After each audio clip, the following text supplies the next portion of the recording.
بسم اللہ الرحمن الرحیم۔ دنیا میں ہر انسان کی یہ خواہش ہوتی ہے کہ وہ کامیاب ہو۔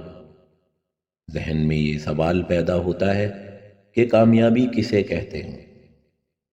ماہرین نے کامیابی کی مختلف تعریفات کی ہیں۔